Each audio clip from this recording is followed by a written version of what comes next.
Well, hello there, amazing students, and welcome to the class. My name is Dr. Jay, and I'll be your instructor here for the next 8 weeks as we explore the foundation of diagnostics, what we call abnormal psychology. So this is going to be a fun and engaging class. Diagnostic psychopathology is actually my core specialty all the way back from graduate school. It's where I've done my graduate research, and so have particularly a strong draw toward teaching this class. This class, ironically, was something, diagnostics, I should say, was something I struggled with early on in my academic career.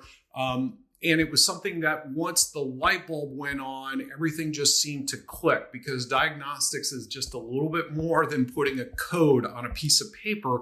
It's about understanding the depth and the complex psychological phenomena that goes along with the individual diagnostic criterion. And so, cool stuff. We're going to dive into it. Don't be afraid. It's going to be a lot of fun. And I do enjoy teaching this class because this is a class that's really a core class. It's something you really need to understand and master. But in addition to that, it is one of those classes where you're all mental health, psychology, social work based, focused, unlike some of the other psychology classes. We get a lot of general ed students and just teaching. They just need those few credit hours of a social science, and so they pick a psychology class that sounds interesting to them. Nonetheless, to give you a little background on me beyond that, I've been teaching online for about 10 years. If you didn't catch my introduction announcement, check that out, as I have a video in there a little bit about my background. Teaching about 10, almost 11 years now. I teach, among which abnormal psychology. I do teach general psych, lifespan development. I work a lot with nursing students. But I also do a lot with diagnostics at graduate school level, and I teach the capstone course, or one of a couple possible capstone classes. Number of folks will take deeper in the program, and so we'll probably, maybe our paths will cross again in the future. But nonetheless, we're certainly here to talk about abnormal psychology. Couple expectations that I want to talk about up front so we have a clear understanding of work well with commitments. And so commitments in this class also means meeting the deadline. So do make sure they have all your submissions in. That's your main post on the discussion board no later than Thursday night. You want to have your weekly submissions up by Sunday night, 11:59 p.m. East Coast time for week 1 for sure. Certainly local time after that. But folks, just get the stuff in a day early, and you never ever have to worry about those timelines or deadlines or anything like that. Always work a little bit ahead of the game, find those pockets. You'll be happy you did as you get deeper into the program, and certainly as you get into graduate school, you definitely need to work ahead. One more thing is, as you work through your submissions this week, discussion posts, milestones, and I'll talk about this a little bit more, you want to make sure that we're using evidence-based information. And so you want to add that research. You want to validate your opinions wherever you can. This will be especially true for the projects and the milestones. Again, we'll talk about that in a moment. So each week I'm going to do a little video intro, give you an overview of what the expectations are for the week, so that there's a clear understanding. I'll certainly hold you accountable to the stuff here, but if you watch these videos, I'm going to probably make it very easy for you and answer a lot of questions up front. But certainly if you do have some questions as we progress through the class, feel free to reach out. I'm always available. So with that, let's take a look at our submissions. So as we dive into the Module 1 learning objectives, a lot of what we're going to start talking about this week, a little bit of from the historical perspective, as well as what really is abnormal psychology, or what is abnormal versus maybe normal, and is something that we see a little bit off or strange really abnormal, or is it just strange? And so we'll talk about some of these things and explore some of these things in the readings and in the discussion board this week. As we talk about readings, and I can't stress this enough, do the readings. You really need to do the readings. So I always joke with new students, and sometimes when students tell me I don't like to do readings, I'm like, go to the advisor and talk to them, because you're probably in the wrong program. You're going to do a tremendous amount of reading in any type of psychology, mental health, social work-based programs, and all the social sciences is heavy research-based. And so anticipate doing a lot of reading. This week is some cool stuff in that you're going to learn a little about the historical perspectives of mental health and abnormal psychology and diagnostics and things of that nature and how it's evolved. And so it's really cool to learn about some of that stuff. At least I think it's cool, but I'm a diagnostics nerd, so it's cool to me. But nonetheless, it'll talk about some definitions, and I want to really plant a seed in your head to think in terms of describing more than defining. We don't define in psychology. I hate it when they do that.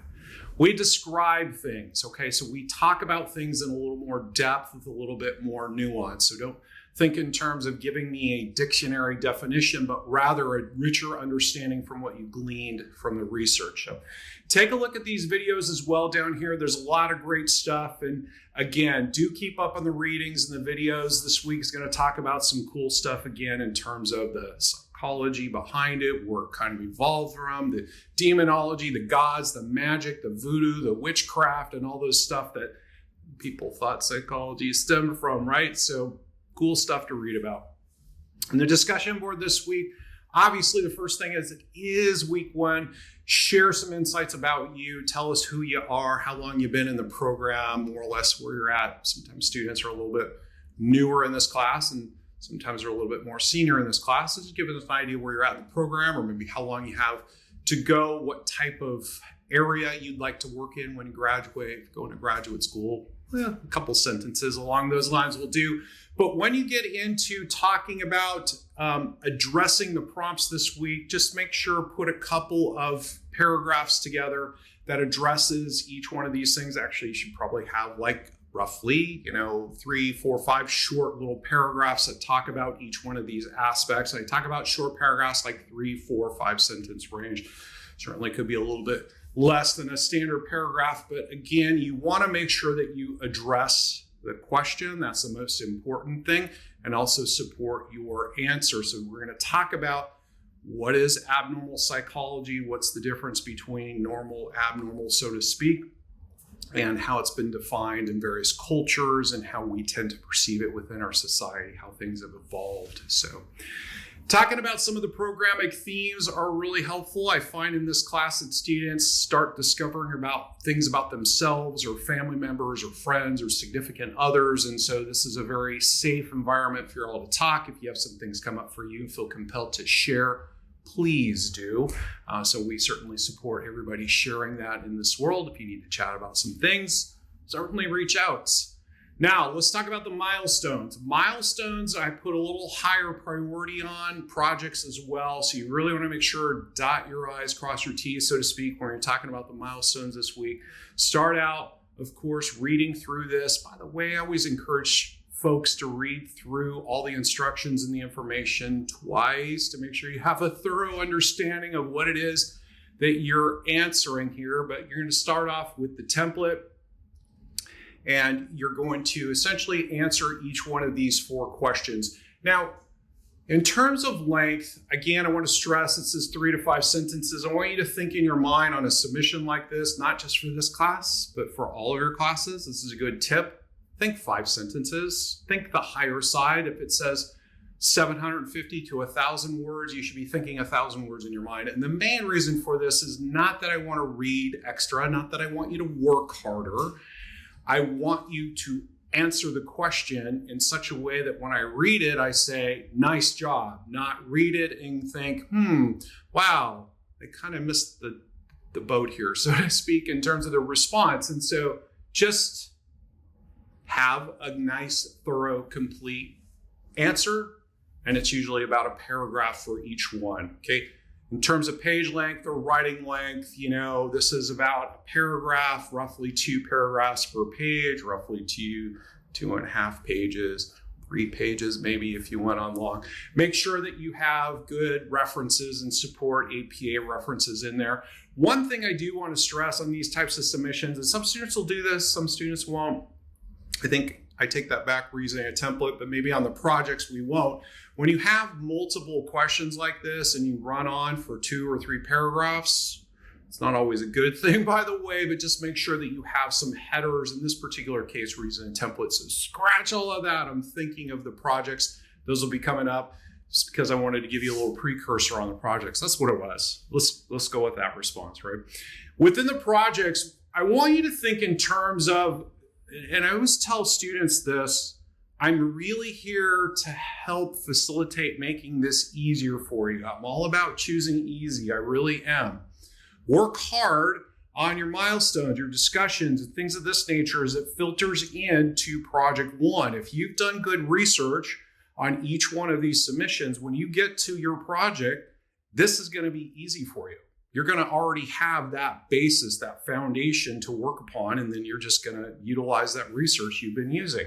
The same will be true for project number two. So be thinking in those terms of putting in that extra time and energy to developing and finding that good research, supporting your responses. By the time you get to the projects, easy peasy. So work ahead when you can. One thing I do want to make sure and stress is don't post to the discussion board early ever in this class or any other classes. A lot of times it's tied to things like attendance and financial aid and all that kind of stuff. So you can write your discussion post early by all means in Microsoft Word, hold it till Monday morning, post it to the board. So I'll talk a lot about some coaching tips as we go in some of the messages and updates that I send out. If you have any questions, don't hesitate to reach out. I look forward to an interactive and engaging discussion board this week, and I look forward to grading your submission at the end of the week. Everybody have a great week. Take care.